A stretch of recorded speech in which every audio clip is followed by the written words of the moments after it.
Here are some CM strategies that we've been using in my math classroom. So this first activity included using the problem-solving summary template provided on the EL Achieve website. From this template, I added a real-world problem involving integers for my 7th grade math classes. The students worked in groups to come up with a plan to solve this problem up here. So they used the frames on the second page to devise their plan. So their summary is listed here, 1 through 5. And then they used their plan to help them solve the problem. So their solution was then inserted here.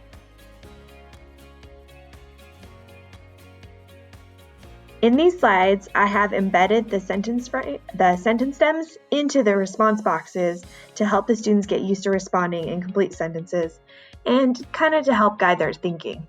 So, for example, in this problem, they have a real-world problem here and a tape diagram that they're matching. So I used the sentence stems embedded in the response box for the students to kind of guide their thinking on how they would explain matching this tape diagram to the real-world problem.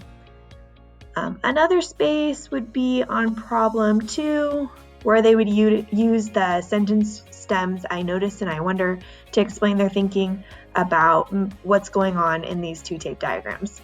So here in the teacher view, you can see some of the responses that the students had using the I notice and the I wonder sentence stems.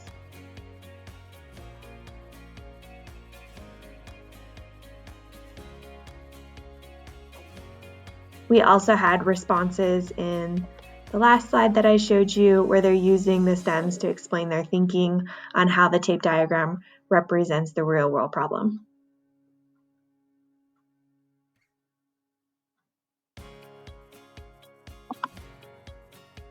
So this is the Desmos assignment. It says a car pulls into a driveway. Select the best graph that matches the statement. A car pulls into a driveway. Describe how your graph fits the story of a car pulling into a driveway. So they would look at the graph choices, and if they chose this graph, they have to explain their thinking. So this is where they were instructed to paste the sentence frame. That way they had choices and they could choose, okay, I know that the line is going down, so I will choose going down. The line is going down, or they could have said decreasing, which means that, related back to the story, okay, well, I know that the story says that the car is pulling into a driveway, so the line is going down, which means that the car is pulling into the driveway. More advanced students may have said something about which means the speed is going down.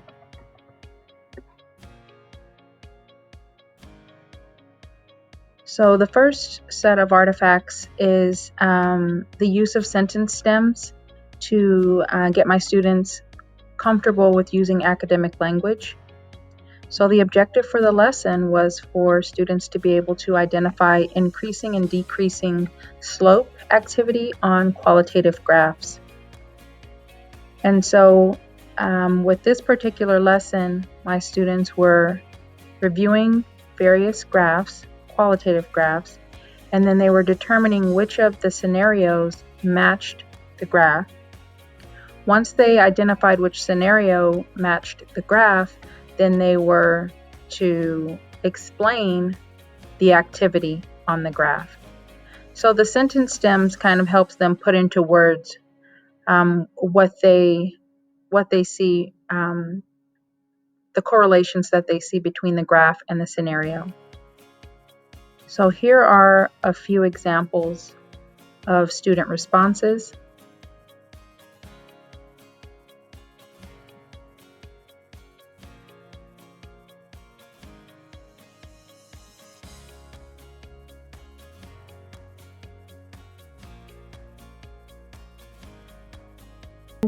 One of the tools we use in our class are Frere models when introducing new vocabulary.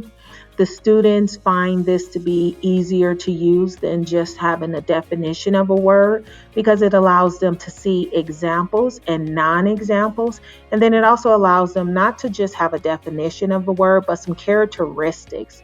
Here is a student sample of a Frere model that we've used for some vocabulary when we were solving equations. Again, we use the Frere models when introducing new vocabulary. As you can see, the student is able to write out all the words and then draw the Frere model, and they use this in their student notebook so that they always have access to it. Another tool from the EL Achieve that we use in our class would be the ways to express our thinking. We are currently in the process of comparing and contrasting ideas as well as explaining and describing. We will be moving into that topic starting next week. So I will be going to the EL Achieve to grab one of the concept maps to help with them being able to describe the difference between a proportional and non-proportional relationship.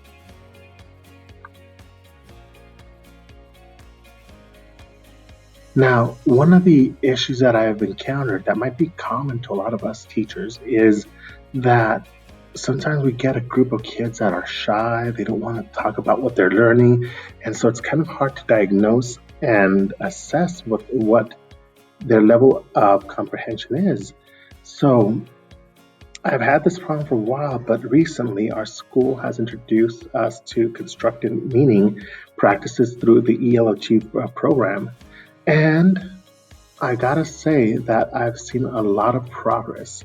You see, through this program, we're exposing our students to what they call miles on the tongue. It's for fluency. The students are provided with sentence frames, structures to help them articulate what they are learning. And so we are getting greater depth. We are having students shine more because we have students that now have more tools that gives them confidence to speak out in class. So in conclusion, what I would want to say is that the EL Achieve testimonial that I want to give is that my students are being more confident in answering questions, they're volunteering more, they're participating in group settings at a greater capacity, and they are more precise with their wording, and you could see and assess their level of comprehension a lot better. As a teacher, I would highly recommend this program to anyone.